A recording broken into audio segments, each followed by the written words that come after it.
நம்ம இன்றைக்கி என்ன பார்க்க போகிறோம்னா, மணிரத்னத்தோட இயக்கத்தில் உருவாக்கப்பட்ட தங்கலை திரைப்படத்தில் வந்து நடிக்கப்பட்ட ஆக்டர் மற்றும் டைரக்டருக்கு வந்து எவ்வளவு சம்பளம் வந்து வழங்கப்பட்டது அப்படின்னு சொல்கிற டீட்டெயில் வந்து நம்ம கிளியராக வந்து ஒன் பை ஒன்னாக நம்ம வந்து பார்க்கலாங்க. இந்த திரைப்படத்தில் வந்து மணிரத்னன் இயக்கத்தில் கமலஹாசனோட முன்னணி நடிப்பும் சிலம்பரசனுடைய சில பல அவங்களுடைய சைடு ஆக்டராக வந்து செகண்ட் ஆக்டராக நடிக்கப்பட்ட இந்த திரைப்படத்துக்கு வந்து மக்கள் ரீதியில் வந்து பெரிய லெவலுக்கு வந்து ரெஸ்பான்ஸ் வந்து கிடைக்கப்படலைங்க.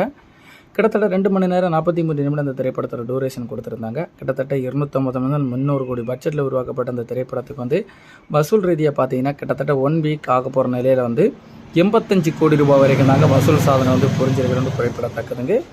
அதிகபட்சமாக பார்த்தீங்கன்னா 100 கோடி ரூபாய் வரைக்குமா இந்த திரைப்படம் வந்து ஓடுறதுக்கு வாய்ப்புகள் அதிகம்னு சொல்லியிருக்காங்க. திரைப்படத்துக்கான சம்பள ரீதியில் பார்க்கும்போது கமலஹாசனுடைய சம்பளமே வந்து 100 கோடி ரூபாய் இந்த திரைப்படத்துக்காக அவர் வந்து பெற்றிருக்காருங்க. எஸ்டிஆர் அவர்கள் வந்து 40 கோடி ரூபாய் பெற்றிருக்காருங்க இந்த திரைப்படத்துக்காக. திரிசா அவர்கள் வந்து 12 கோடி ரூபாய் பெற்றிருக்காங்க இந்த திரைப்படத்துக்காக. அபிராமி அவர்கள் வந்து 50 லட்ச ரூபாய் வந்து இந்த திரைப்படத்துக்கு அவங்க பெற்றிருக்காங்க. அசோக் செல்வம் வந்து 1 crore வந்து இந்த திரைப்படத்துக்காக அவங்க பெற்றிருக்காருங்க சம்பளமாக. அது மட்டும் இல்லாமல் இந்த திரைப்படத்தோட டைரக்டரான மணிரத்னம் அவர்கள் பார்த்தீங்கன்னா 30 கோடி ரூபாய் வந்து இவருடைய சம்பளமாக வந்து நிர்ணயிக்கப்பட்டிருக்காங்க இந்த திரைப்படத்துக்கு. முக்கியமான கேரக்டரில் கமலஹாசன், சிலம்பரசன், திரிசா கிருஷ்ணன், ஐஸ்வர்யா லட்சுமி, அபிராமி, அசோக் செல்வன் இவங்களோட கான்செப்ட் வந்து முக்கிய ரீதியில் வந்து இந்த திரைப்படத்தில் வந்து வடிவமைக்கப்பட்டிருந்தாங்க. இந்த திரைப்படத்துக்கு வந்து ஏஆர் ரகுமானோட இசையமைப்பு தாங்க பேசப்பட்டு நம்ம ஒரு பக்கம் வந்து சொல்லியாகணும்.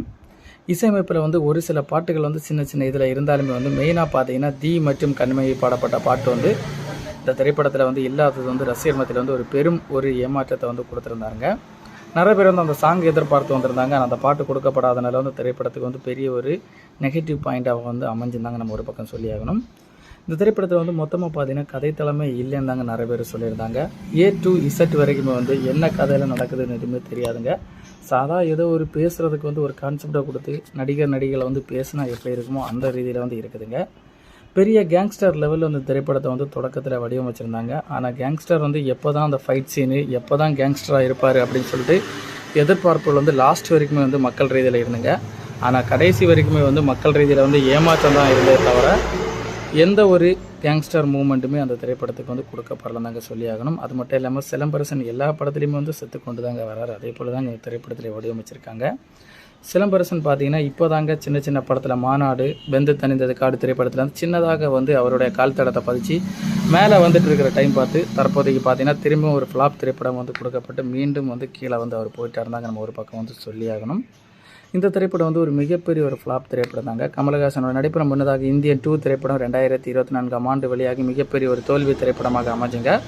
அதனைத் தொடர்ந்து மணிரத்னத்தோட கூட்டணியில் கிட்டத்தட்ட 1987 அவங்க 2 பேருமே சேர்ந்து இயக்கப்பட்டு நடிக்கப்பட்ட நாயகன் திரைப்படத்துக்கு பிறகு தற்போது இப்போ தாங்க அவங்க இணைஞ்சிருக்காங்க. இந்த திரைப்படம் வந்து ஒரு மிகப்பெரிய ஒரு தோல்வி திரைப்படமாக அமைஞ்சிருக்குதுங்க. ரசிகர் மத்தியில் அதிக எதிர்பார்ப்பு வெளியான இந்த திரைப்படத்தில் வந்து இந்த திரைப்படம் வந்து ஒரு மிகப்பெரிய ஒரு தோல்வி திரைப்படமாக அமைஞ்சிருக்குதுங்க. தங்களை திரைப்படம் வந்து உங்களில் யாரெல்லாம் நீங்கள் பார்த்தீங்கன்னா அவங்க கமெண்ட்டில் தெரிவிச்சுக்கோங்க படம் எப்படி இருந்துச்சுன்னு.